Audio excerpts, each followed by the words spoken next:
Welcome to Caring for Caregivers, the art of aging well. Please join me in welcoming Trudy Gallant-Stokes, our host for this evening. Good evening, everyone. Hope you're staying cool and enjoying this beautiful weather. We're thrilled to have you here today. As mentioned, I'm Trudy Gallant-Stokes, and welcome to Caring for the Caregivers, the art of aging well. I think that's something we'd all love to do. So we have a very serious topic, though, tonight, and hopefully we can give you some information. I'm just curious, in the audience, how many caregivers do we have in the audience? Raise your hand. Quite a few, great. And what about policymakers or people perhaps in the public arena that put together programs? Do we have some of those as well? Have some of those as well. Well, I think we'll have something for everybody tonight.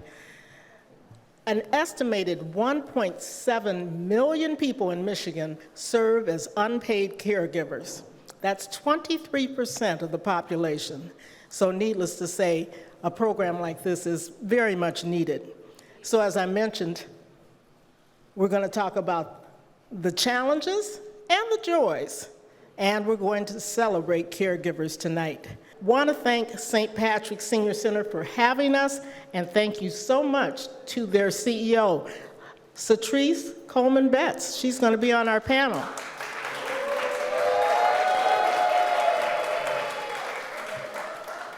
Thank you to you and your remarkable team. So now I am pleased to, as our panelists start to make their way up to the stage, I also want to recognize the crucial support that we've had from the Ralph C. Wilson Jr. Foundation and the Michigan Health Endowment Fund, and that's what's making this event possible. So let's give them a round of applause as well.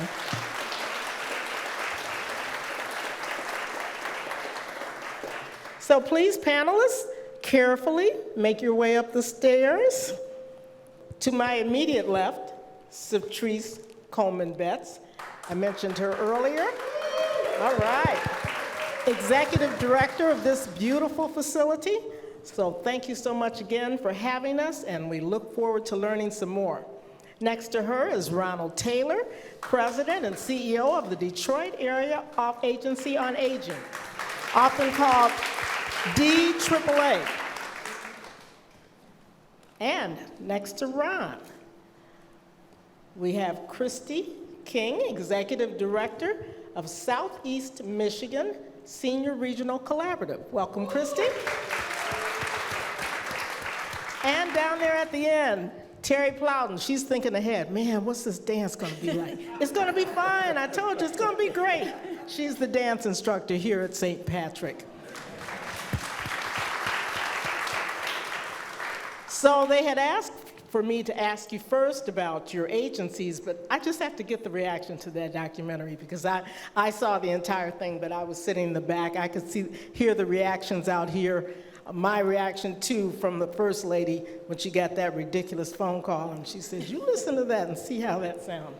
So, SaTrice, does that reflect the kinds of experiences that you have and you see among caregivers in Detroit? Definitely. We have our own caregiving program here at St. Patrick's Senior Center, and I see the challenges every day between what the caregiver has to go through, their challenges, and also trying to find individuals to help them with care. It's just a lack of those resources that just seems unsustainable. Absolutely. Christy, what do you have to add in that area? What was your reaction to the doc? Absolutely. One of the things to me that stands out in that video is the second time I've seen, it's a different version of it, but one of the stories is the young man at the end. We often don't consider what happens with our youth that are actually coming home and being caregivers, and I think about my nephew who cared for my brother up until his death, helped care for him, and he was 14. And so thinking about that impact and coming home every day, I don't think we consider that, especially as we're caring for older adults, and that's what we see every day. But when they go home, if they have grandkids or they have nieces or nephews that's caring for them, we have to really begin to consider the entire spectrum of care, not just our older adults and our persons with disability, but how is this also impacting our children that's at home as well? So Terry, you work directly here. I'm sure you hear a lot of stories as well. Oh, definitely. And my parents got sick at the same time. So a lot of things had to change in our life. We had to sacrifice. I had to sacrifice closing down my business to take care of my parents. That wasn't an easy choice. But being at St. Pat's, it has helped me being in contact with other caregivers. It allows me to be more compassionate because, you think about, I want people to hurry up and do something. At that age, they can't. And so it became very personal to me, but I do get support here as being a caregiver. Absolutely. I totally understand. My mother had Alzheimer's for 10 years, and my brother, who's in the audience, and I were caregivers.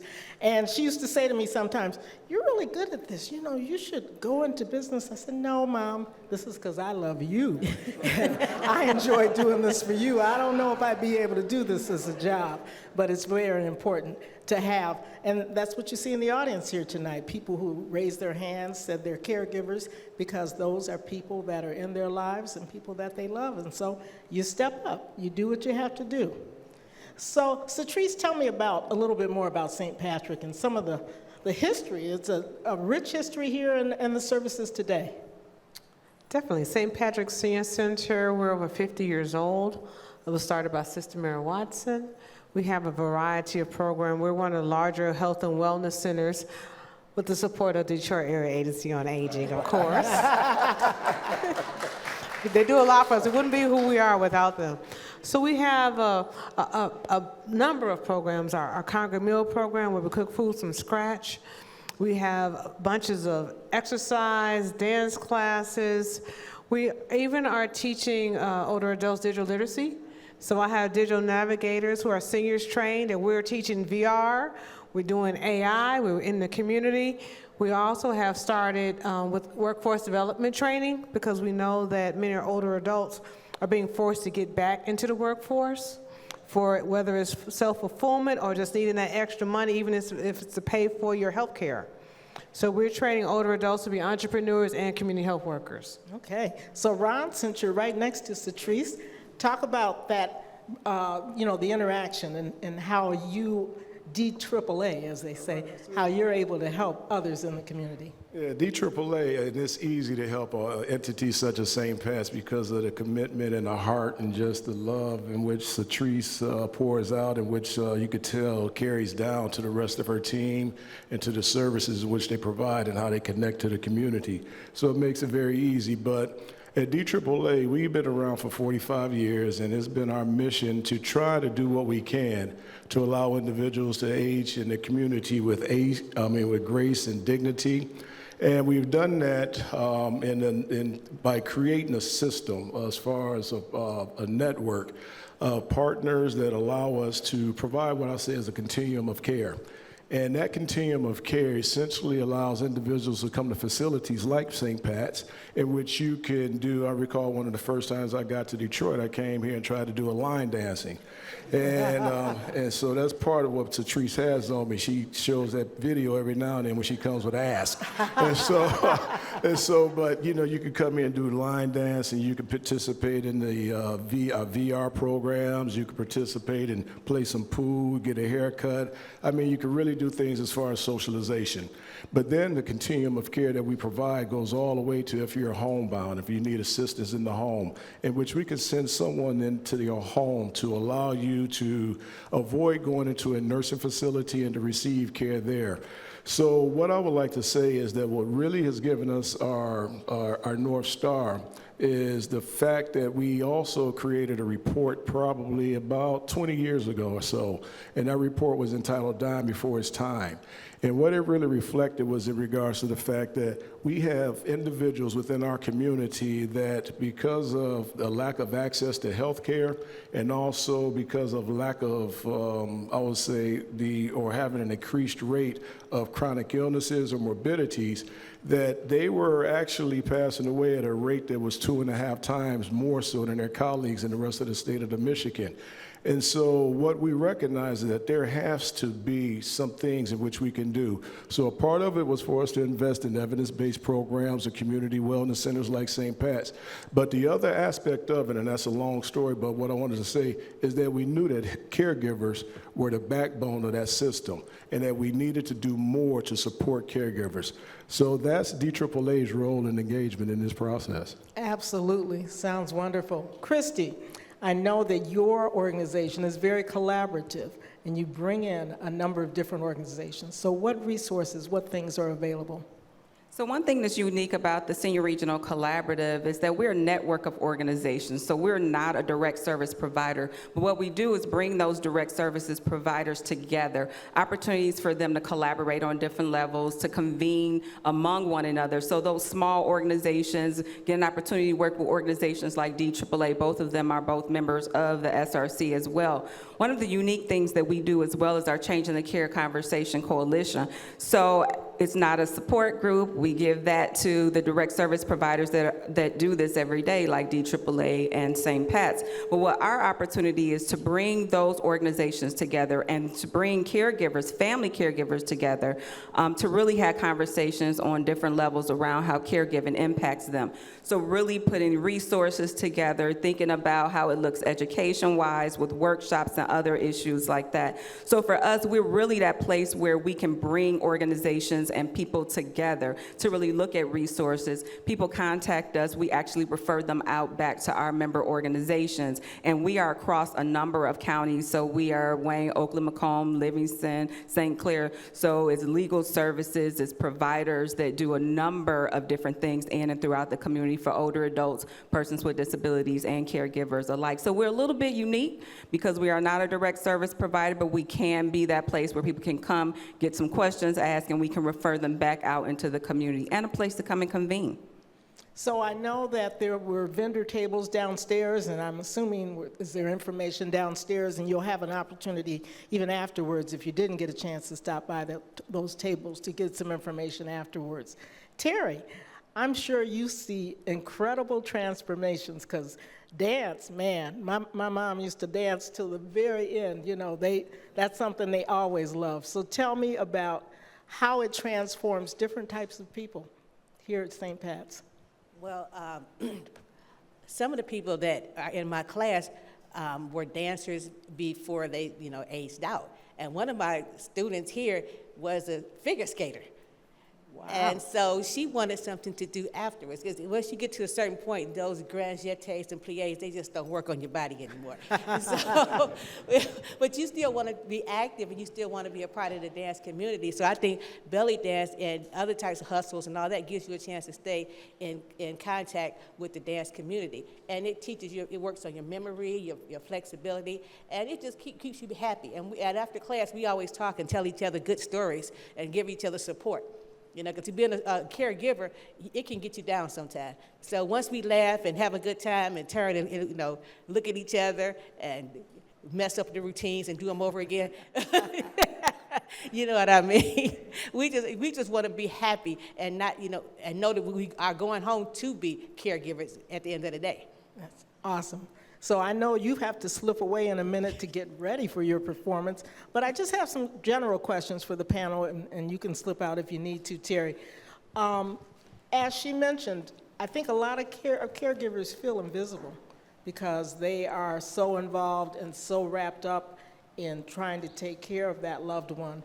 But what are some ways or organizations that can help them feel seen and feel supported? Anybody can answer that. One of the things that we like to do is really talk around advocacy, and we can use that word in a number of ways. So we really encourage caregivers that come to us to be their own self-advocate, and we really go through workshops. We partner with a number of organizations. But the other part of that is also being an advocate on various levels, on the state level, on a political level, on a policy level. So also giving those skills out to the community at large, really to have conversations, really to get out and to tell your story. It is so important to tell your story as a caregiver because that's where change happens. And so not to be afraid of telling that story, but just making sure when you get out there, tell your story, keep telling your story, say it over and over again, write it down, email it, do all those things because that's really what we really press for change to happen. Ron, do Yeah, I you would have? say that it's this multi-pronged approach, and advocacy, it has to occur because, again, caregivers are the backbone of our healthcare system, and the appropriate resources need to be directed to caregivers. And I say it as far as whether it's with the employer, as far as EAP programs, or if it's with the ability to reimburse or to provide payments to caregivers, if it's increasing the rate of payment to direct care workers. And, you know, there's a number of policy considerations. And the other one I would say is like a tax credit for caregivers. And so there's a number of policy considerations that should be promoted and needs to be advocated for. And the greatest voice is your voice. And it's, you know, and you have to speak to your legislators and talk to those that can influence policy.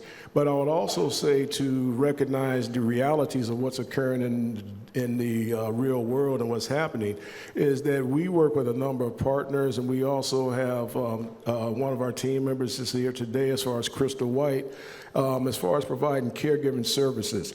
And those caregiver services are allowed to help educate and to train caregivers through programs such as TruAlta, and then it's also where we can do intensive assessments to help caregivers understand where they're at and what their needs may be, and also we can help direct them and to connect them to the appropriate resources. And then also we just try to provide support to support groups. And so I would say that as a caregiver that you really need to make certain that you take care of yourself and that you spend time for yourself, and that also one of the things I continue to hear is that you don't beat up on yourself or don't feel guilty about if there's a bad day or if there's a bad moment, because we all have those in life and we will experience them. And what I would like to say is that to me, as far as part of that video, what that video represented was the young lady at the end used the term sacrifice. It does represent sacrifice, but it also represents, to me, one of the greatest statements and testaments of love that an individual can provide from one individual to the next. Absolutely. So caregiving is, we want you to know that you're not by yourself, and there are resources available for you. Absolutely. SaTrice, if you could just wave a magic wand and change one thing about how we support caregivers, what would you do? I would say just trying to find ways to make it easier. You know, here at St. Pat's, I'm really into technology, but also finding ways that you can use technology to simplify your life. So ways to stay connected. Maybe you can't get out, but you can get on Zoom and be in a support group or get in a class. Maybe you having trouble trying to get your groceries and you don't have time to leave, and it's, you know, you can't take groceries to your mother because you're still at work, but maybe we can use something like Kroger Boost and have the groceries delivered to make it easier. So there's ways that we can do it, and it's the wave that's coming. I think that's excellent. Any personal or family stories that anyone on the panel has to share about caregiving experiences? I would say, I think Ms. Carter hit it on the head. I think each and every one of us in this room has a caregiving story. And I do recall, I would say that from a personal perspective, my caregiving story is, I can tell several, but one is direct reflection as related to my mom. And some of these, I've shared this with others, but I recall as related to as a young, I would say I was younger years, but you know, we're providing services or providing caregiving to my mom. She had a stroke at the age of, I would say, 58, 59. Had been a single mom and was just starting to realize her career and her dreams. And as a part of that, she also ended up having cancer. And so she was bedbound.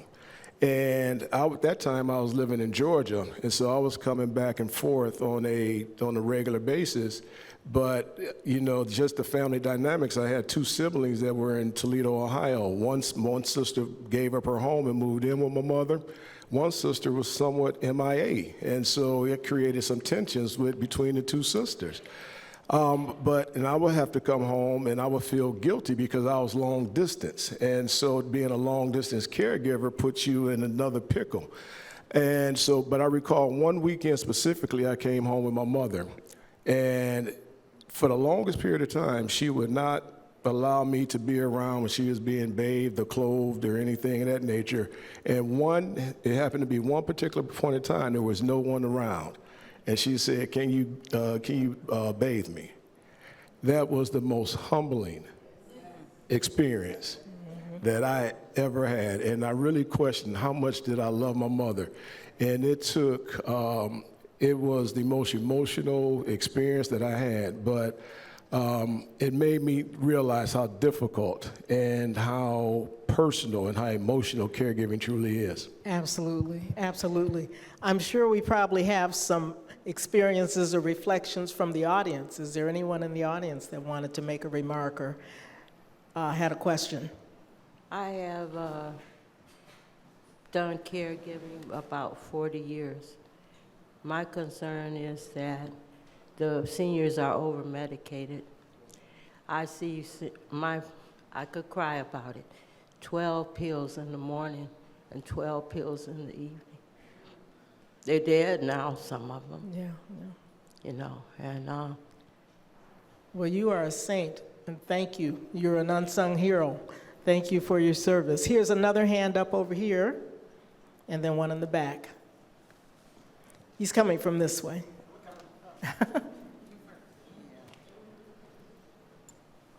You hold it? Okay. It's harder. I wanted to address the man. I didn't get the name. Ron Taylor. Ron Taylor.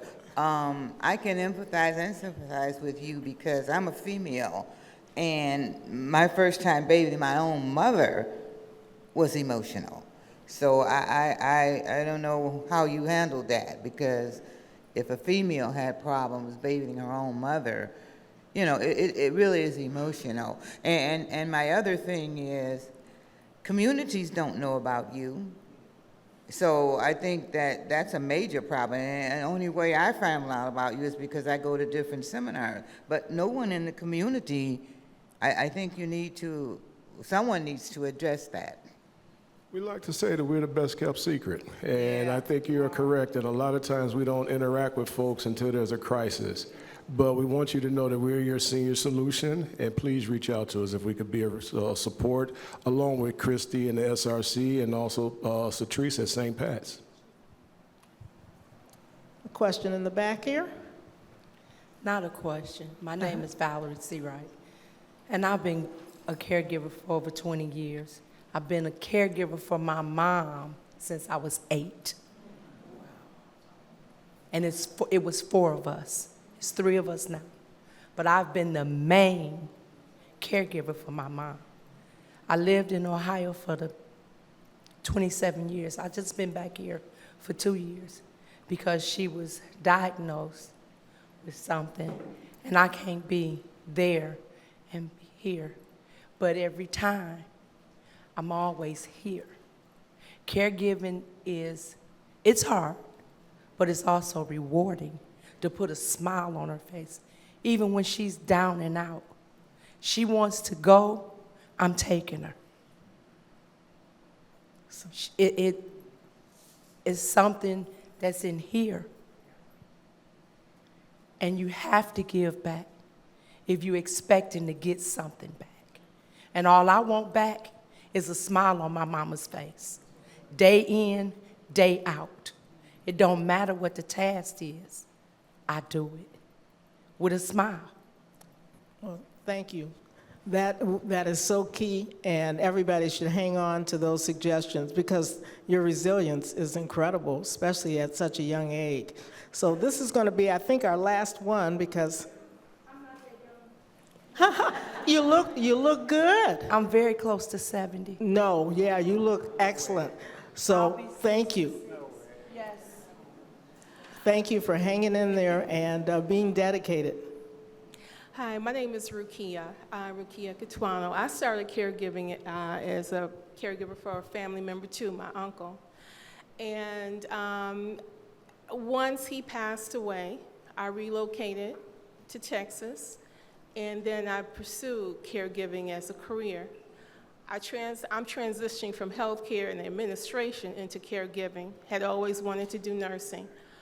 One of the things, and now that I'm back, I'm preparing to be a caregiver for my sister who has MS. But one of the things I notice across the board, particularly in the South, I'm speaking specifically Texas, and then I don't know how the situation is here in Detroit, but women do dominate in the industry, and we have instances where the numbers in certain settings of patients or clients that we have per caregiver is extremely imbalanced. And then in a private setting, so much lack of support in emergencies, transferring, lifting. Of course, you get trained, but the impact that it has on your body is tremendous.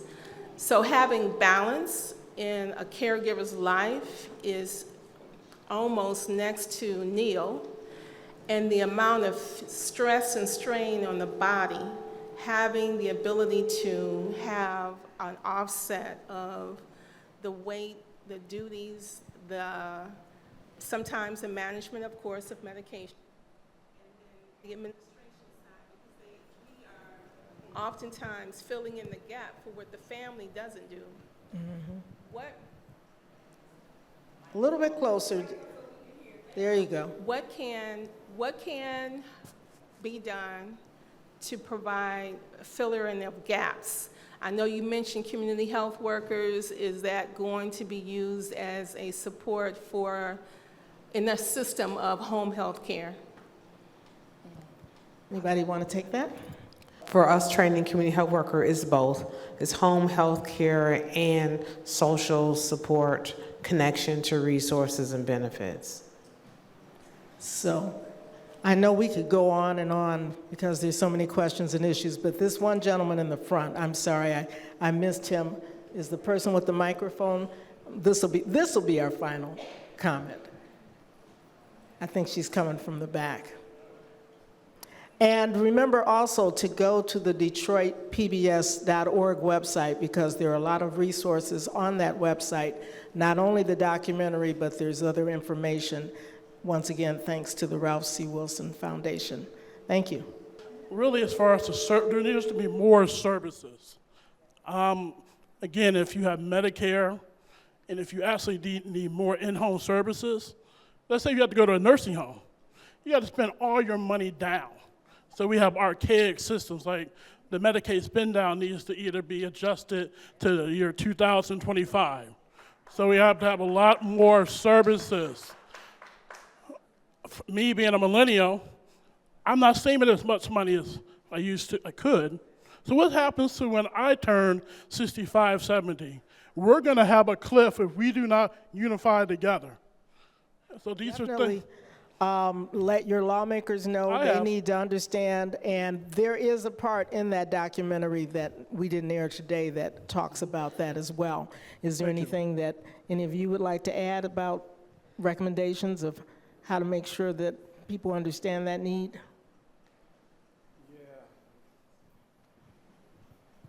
I would say that it's one of the, and I concur with you. It's probably as far as this caregiving journey, you will find a lot of professionals that once they're thrust into the caregiving role, soon realize how much they don't know.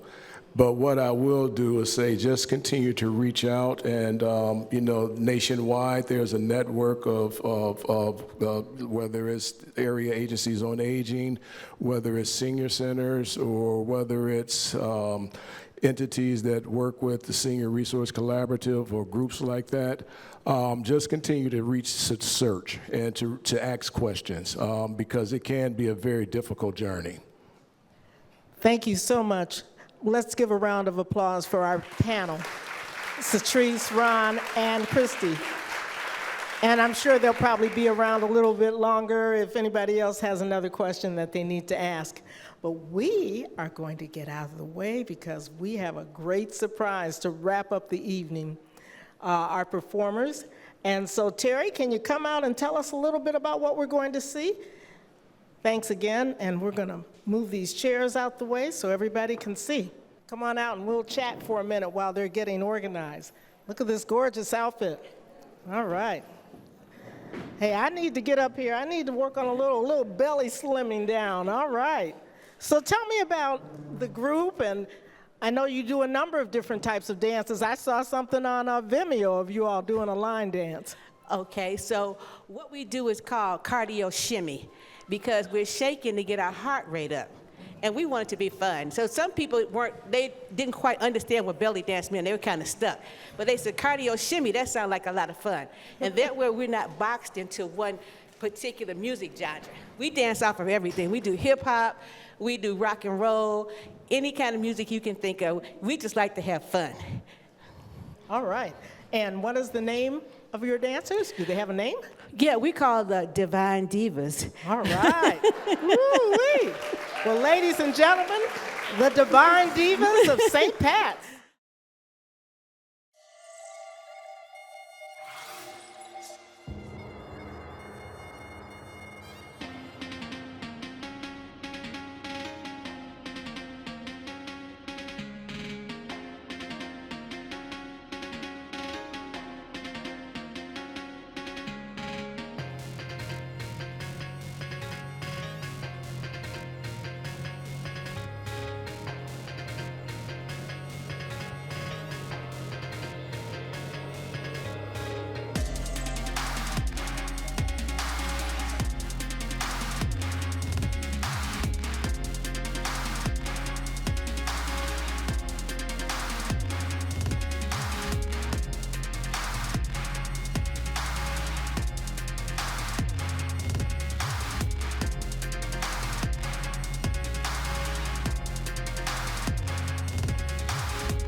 The Divine Divas, one more time, take a bow. Woo! What they say, age ain't nothing but a number. Nothing but a number. Well, we have had a wonderful time this evening. Hopefully you've learned something. Hopefully you've been inspired. And this brings our events to a close. But don't forget, this is part of a year-long initiative. And we appreciate all of our funders, our sponsors. Thanks so much to St. Pat's here and SaTrice. So once again, know that you're supported, that there are resources for you, and hopefully you'll continue to pursue those. I'm Trudy Gallant-Stokes. Thanks again and take care.